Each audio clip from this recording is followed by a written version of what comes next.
wanted to talk a little bit about Line 5 at the Straits. It's gotten a lot of attention. It's something that we're spending a lot of time. As we speak here today, we're actually doing a hydrostatic testing of that system. And we're going back and taking the oil out of the system and putting water into the system and pressuring it back up to the level, the same pressures that it was designed at back in the early 1950s.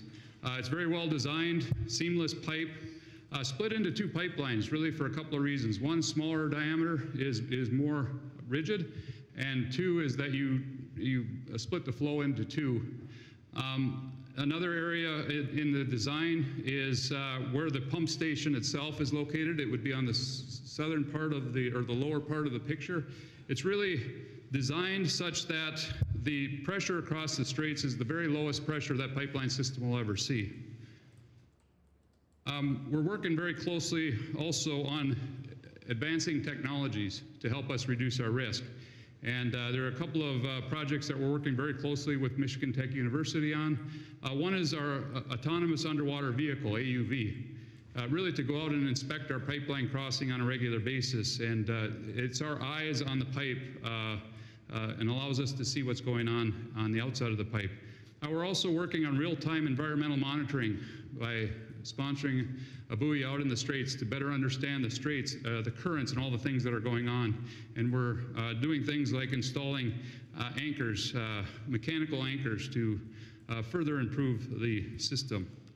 When I talked about pressure testing, I think it's very important to know that it's tested to a very high level, and it's operated in our case, about 1,200 PSI, max operating of 600, and we operated very low in the range down in kind of the 50 to 200 PSI range. And we're also investing heavily in the area at the Straits.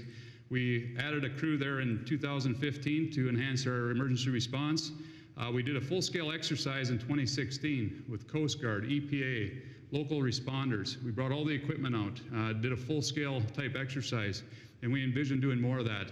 And we're investing in equipment, open water equipment that you see in the Gulf Coast, but you don't see on the Great Lakes, and we're investing in that, and we'll have it right at the Great Lakes ready to use. And really, just to wrap up, it's really, pipelines provide a vital link to Great Lakes energy supply. Life takes energy, and pipelines are the safest means to transport that energy. We're very committed to the environment and protecting the environment and operating our systems very safely. And it's really not about choosing between energy or the environment, but really finding a way to provide that energy and have the environmental protection that we all want to see. So with that, I'm going to wrap up, and I'll turn it over to the next speaker, and I look forward to the questions and answers coming up later. Thank you.